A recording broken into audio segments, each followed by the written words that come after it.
Woo, what a wild and crazy week that was in the stock markets. Today, we're going to take a look at the US equity markets, S&P 500, NASDAQ, see what the situation is, where we're going to go, and what the direction will be. Spoiler alert, you're probably not going to like it. I'm going to give you the 3 factors you really need to look at in the S&P to understand the direction of the market in the next weeks and month. Welcome to Hot Trades of the Day, your show for swing trading ideas for the coming days, weeks and month. Okay, well, let's jump right into it. So this is the S&P 500. You see all the craziness that took place in the past week. What are the important facts? Well, I like to do things simple because when we do simple analysis, we usually make better decisions. The long-term 2020 uptrend held. It was a double support zone with this horizontal zone, the old tops from 2021 in the S&P, and the uptrend, long-term uptrend. So, positive number 1. Negative number 1, we're still under the 200, this pink line.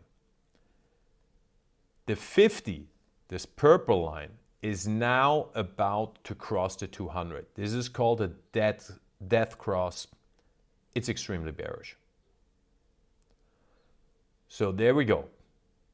2 more simple factors that tell us bears are in control. The midterm situation is bearish. We also have this blue zone right here, which is a pivot zone. You know, a pivot zone is an area that defines where the market is going when it's tested. So once we broke above it and tested it from the top, we went up. We tested it, we went up. Once we broke below it, right, we tested it, went down. Bull trap, broke below it, sold off. We tested it again, the big sell-off came. We are below the pivot zone. Factor number 3, that is bearish. In the midterm, in the short term, things look a little different. We clearly see that the tariff situation is becoming less and less toxic. Let's put it this way. It doesn't solve the unclarity, it doesn't solve the uncertainty, but the worst is definitely behind us. Yes, there's this 90-day exception. I believe that the Trump administration will now start to try to kind of just push this all to the side and keep this out of the spotlight.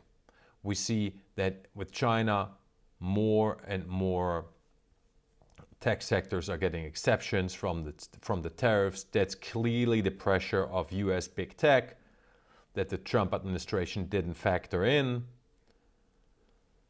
So there, the worst is behind us. Now earnings season starts.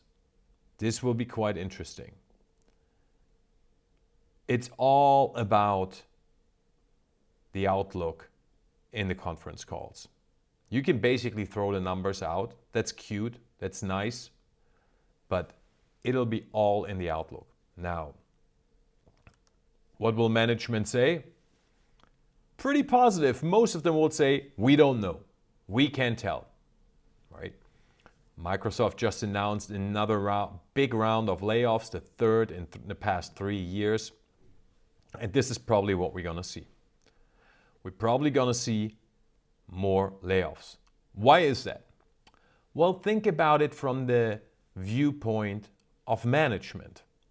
They're under a lot of pressure from shareholders now to do something. But they can't really do much because they don't know what the economy is going to look like and what Trump is going to do. Let's take Nike, for example. Right? What is Nike going to do? Are they going to move their factories from Vietnam and China back to the US? Are they going to keep them there because they think, all right, we're going to suck up the tariffs for maybe 2-3 years, and then there's going to be a new administration anyway, and things are going to reverse for a country like Vietnam. China, not so much. Vietnam, likely. Or they're going to say this is a long-term shift and we need to adjust and we need to move our factories back. They don't know. They can't really take any action on this. But what they can do is they can do layoffs to save costs. That's something they can do to satisfy the shareholders. That's likely what's coming in 2025. What do layoffs and uncertainty about your job security mean? Less spending in the US. Now, quantitative easing will be coming. There'll be programs that the Trump government will throw out, probably tax cuts, these type of things. But the matter of the fact is the uncertainty is high. Stock markets hate uncertainty. So, while I believe we're going to see a short-term rally, a relief rally, the midterm outlook is uncertainty is still high, bears are in control in the market. The first low in a bear market is rarely the absolute low. What we saw last August, when we had the correction to the lower end of the uptrend channel and then ripped in a V formation, is rare. And it's also important to point out, different scenario. We were in the uptrend, ripped up. We broke the uptrend. We are in a bearish market now. Right? This is much more like 2022. Let me show you 2022.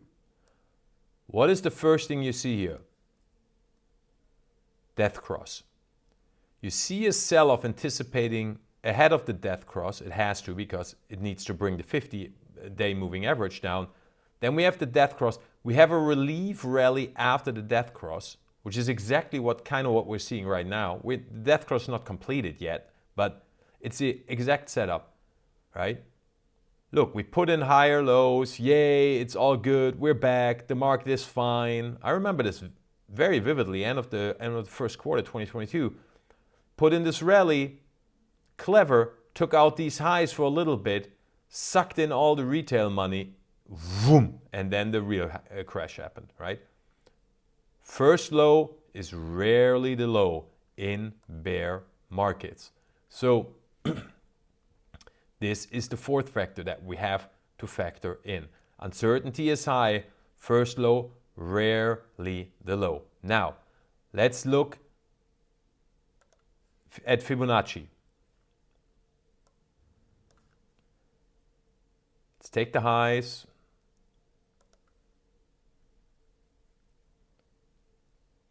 To the lows.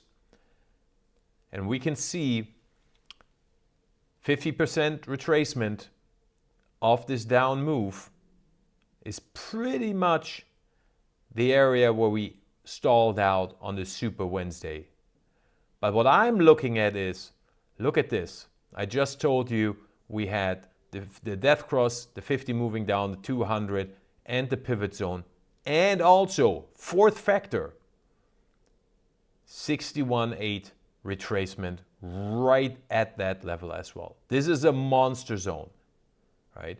This is likely where we will go in the S&P, and this is the target zone where I want to take a look what the market is doing. And if the market is starting to turn down in this area, then you want to take some profits or open up short positions. So this area is around 5,700, right? So it's around 300 to 350 points away. So it's about a 5 to 6% up move in the S&P. Individual stocks will go higher, much higher. But this is the area what we're looking at. Don't buy into the rally right now. The risk reward is not attractive. The big directional trade will be at the blue pivot zone. And if we get weekdays, and we will, and you want to get long, then those are the days when you want to get in. You don't want to get in when the S&P's already up 1%, and I don't know, Apple is up like 2%, 3% after the China news, then you jump on top of it. Too risky. Wouldn't do that for a swing trade right now. I'm waiting this out. I might lose gains on the upside. That's fine. But I don't see very many charts in the big Mac 7s and some of the other stocks that look really good. The only stocks that look good but are overheated, gold and silver mining stocks.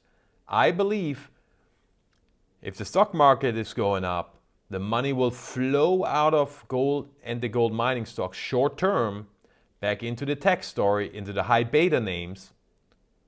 And that then is the opportunity for me to get in long on the mining stocks. That's how I will play this. I wish you a very good day. Have a good start to the new week. Bye-bye.